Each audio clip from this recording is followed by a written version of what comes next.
Assalamualaikum, kembali bersama kami di Giri Anom Channel. Konten kali ini kisah sejarah atau manaqib dari Al-Imam Al-Qutub Habib Abu Bakar As-Segaf Gresik. Langsung saja kita simak manaqib biografi Al-Habib Al-Qutub Abu Bakar bin Muhammad As-Segaf. Al-Habib Al-Qutub Abu Bakar bin Muhammad As-Segaf lahir di kota Besuki, Jawa Timur, pada tahun 1285 H. Semenjak kecil beliau sudah ditinggal oleh ayahnya yang wafat di kota Gresik. Pada tahun 1293 H, Habib Abu Bakar kemudian berangkat ke Hadramaut karena memenuhi permintaan nenek beliau, Syaikha Fatimah binti Abdullah Alan. Beliau berangkat ke sana ditemani dengan Al-Mukarram Muhammad Basmul. Sesampainya di sana, beliau disambut oleh paman, sekaligus juga gurunya, yaitu Abdullah bin Umar As-Segaf, beserta keluarganya. Kemudian beliau tinggal di kediaman Al-Arif Billah Al-Habib Syekh bin Umar bin Sagaf As-Segaf. Di kota Seyun beliau belajar ilmu fikih dan tasawuf kepada pamannya Al-Habib Abdullah bin Umar As-Segaf. Hiduplah beliau di bawah bimbingan gurunya itu. Bahkan beliau dibiasakan oleh gurunya untuk bangun malam dan salat tahajud meskipun usia beliau masih kecil. Selain berguru kepada pamannya, beliau juga mengambil ilmu dari para ulama besar yang ada di sana. Di antara guru-guru beliau di sana antara lain, Al-Habib Al-Quds Sultanul Aulia Ali bin Muhammad Al-Habsyi, penyusun kitab Maulid, Simtud Deluror. Al-Habib Muhammad bin Ali As-Segaf. Al-Habib Idrus bin Umar Al-Habsyi. Al-Habib Ahmad bin Hasan Alatas. Al-Habib Al-Imam Abdurrahman bin Muhammad Al-Masyhur, Mufti Hadramaut saat itu. Al-Habib Syekh bin Idrus Al-Idrus Al-Habib Al-Qutub Ali bin Muhammad Al-Habsyi mualif Simtud Duror, sungguh telah melihat tanda-tanda kebesaran dalam diri Habib Abu Bakar dan akan menjadi seorang yang mempunyai kedudukan yang tinggi. Al-Habib Ali Al-Habsyi berkata kepada seorang muridnya, "Lihatlah mereka itu, 3 wali min auliyaillah, nama mereka sama, keadaan mereka sama, dan kedudukan mereka sama. Yang pertama, sudah berada di alam barzakh, yaitu Al-Habib Al-Qutub Abu Bakar bin Abdullah Al-Idrus. Yang kedua, engkau sudah pernah melihatnya pada saat engkau masih kecil, yaitu Al-Habib Al-Qutub Abu Bakar bin Abdullah Alatas. Dan yang ketiga, engkau akan melihatnya di akhir umurmu. Mereka mencapai tingkatan makam Sayyidina Abu Bakar As-Siddiq Ra. Ketika usia murid tersebut sudah menginjak usia senja, ia bermimpi melihat Nabi SAW 5 kali dalam waktu 5 malam berturut-turut. Dalam mimpinya itu, Nabi SAW berkata kepadanya, "Terdapat kebenaran bagi yang melihatku di setiap kali melihat. Kami telah hadapkan kepadamu cucu yang soleh, yaitu Abu Bakar bin Muhammad As-Segaf."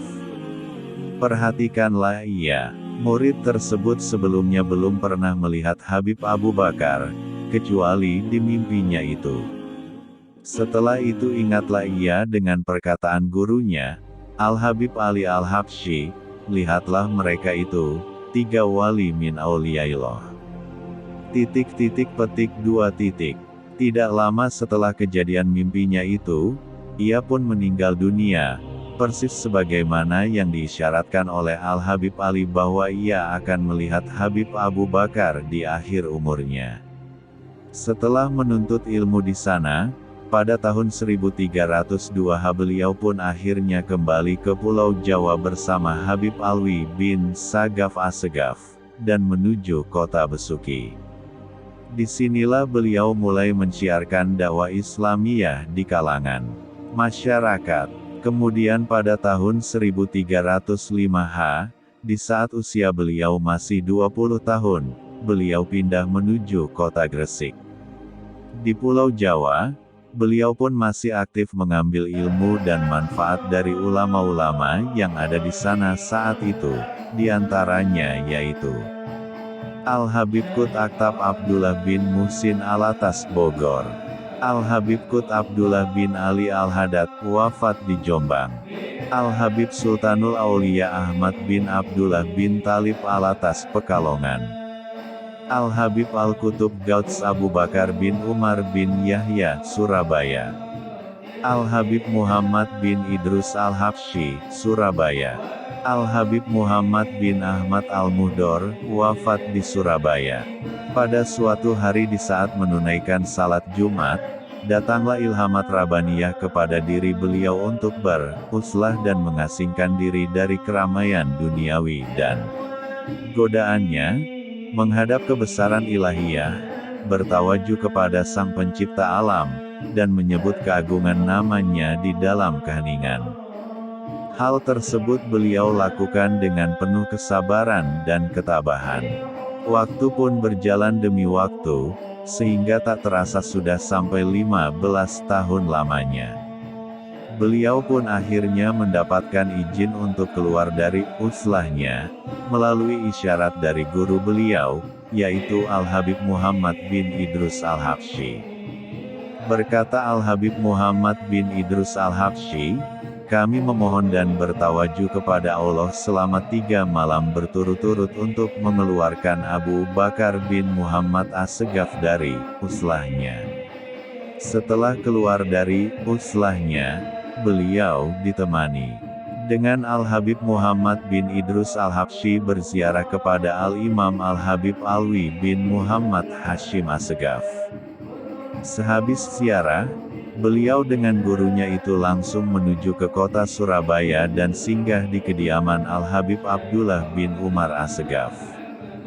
Masyarakat Surabaya pun berbondong-bondong menyambut kedatangan beliau di rumah tersebut. Tak lama kemudian, Al-Habib Muhammad bin Idrus Al-Habsyi berkata kepada khalayak yang ada di sana seraya menunjuk kepada Habib Abu Bakar, beliau adalah suatu khazanah daripada khazanah keluarga Ba'alawi. Kami membukakannya untuk kemanfaatan manusia, baik yang khusus maupun yang umum. Semenjak itu Habib Abu Bakar mulai membuka majelis taklim dan zikir di kediamannya di kota Gresik. Masyarakat pun menyambut dakwah beliau dengan begitu antusias. Dakwah beliau tersebar luas, dakwah yang penuh ilmu dan ikhlas, semata-mata mencari ridha Allah. Dalam majelisnya, beliau setidaknya telah menghatamkan kitab Ihya Ulumuddin sebanyak 40 kali. Dan merupakan kebiasaan beliau, setiap kali dihatamkannya pembacaan kitab tersebut, beliau mengundang jamuan kepada masyarakat luas. Suatu kisah ketika Al-Habib Alwi bin Ali bin Muhammad Al-Habsyi Solo, putra Al-Habib Ali bin Muhammad Al-Habsyi, Seiwun, penyusun kitab Maulid Simtut Duhror, dan ayah dari Al-Habib Anis bin Alwi bin Ali bin Muhammad Al-Habsyi, Solo, datang ke Gresik ke kediaman Al-Habib Abu Bakar. Dalam majelis itu lalu dibacakan kumpulan mimpi Habib Alwi bin Abdullah Al-Aidrus yang tinggal di Pekalongan. Beliau pernah mimpi bertemu Rasulullah SAW. Dalam mimpinya beliau SAW berkata kepadanya, jika engkau rindu kepadaku, pandanglah wajah Abu Bakar bin Muhammad As-Segaf sampai ke dagunya. Petik 2. Kebetulan saat itu Sayyidi Alwi duduk berhadapan dengan Habib Abu Bakar. Al-Am Abdul Qadir bin Hadi meminta agar Sayyidi Alwi duduk di samping Habib Abu Bakar. Biarkan aku duduk di hadapan Habib Abu Bakar demi melaksanakan perintah Al-Mustafa, Rasulullah SAW dalam mimpi tadi, kata Sayyidi Alwi. Habib Abu Bakar berkata, seseorang bertanya kepadaku tentang hal Habib Ali bin Muhammad Al-Habsyi, gurunya.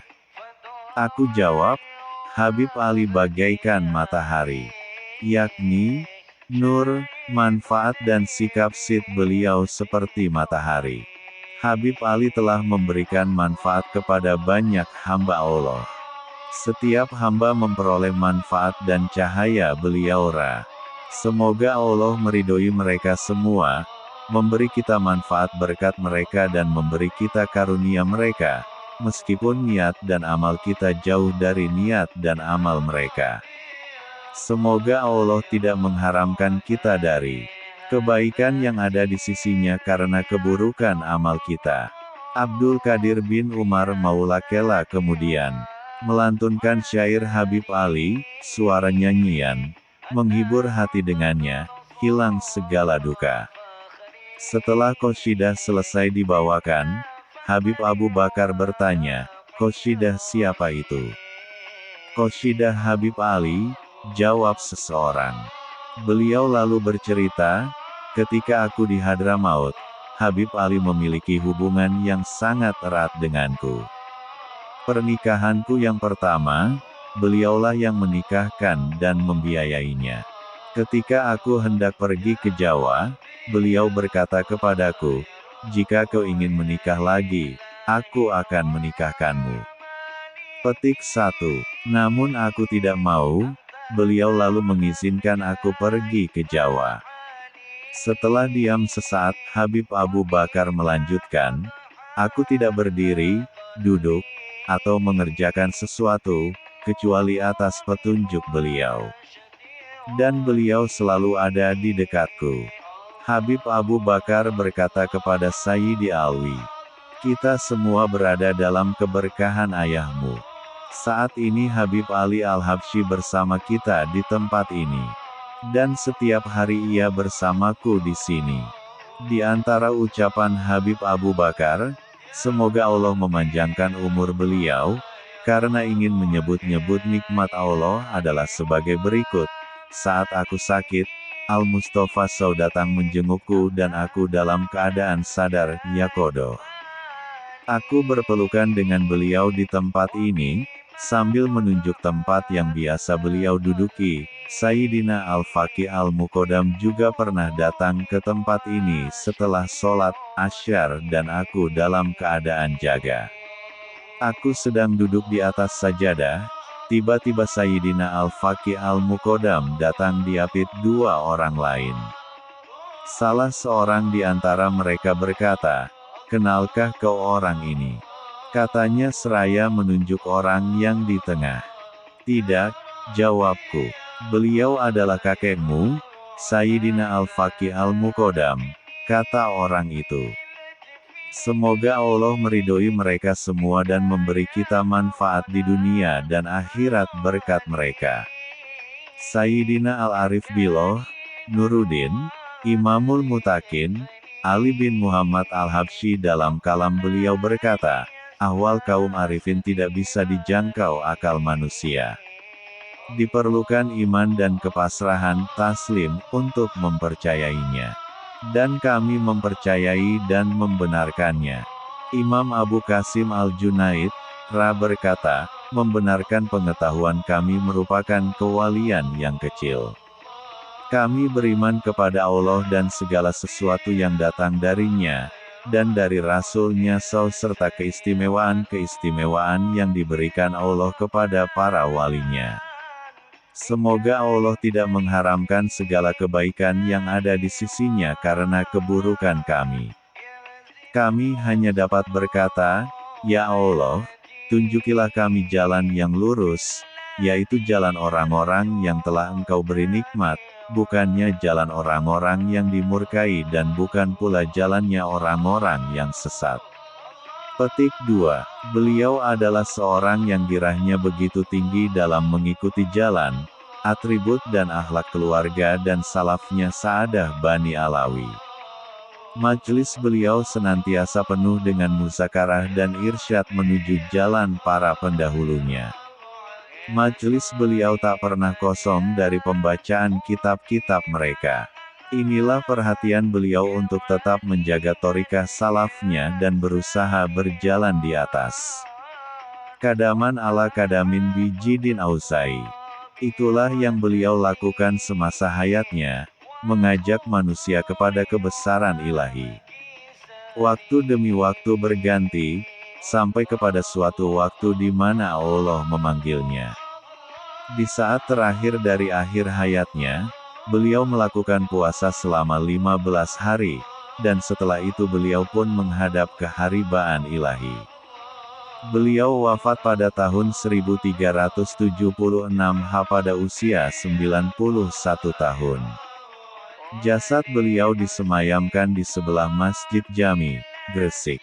Walaupun beliau sudah berpulang ke rahmatillah, kalam-kalam beliau masih terdengar dan membekas di hati para pendengarnya.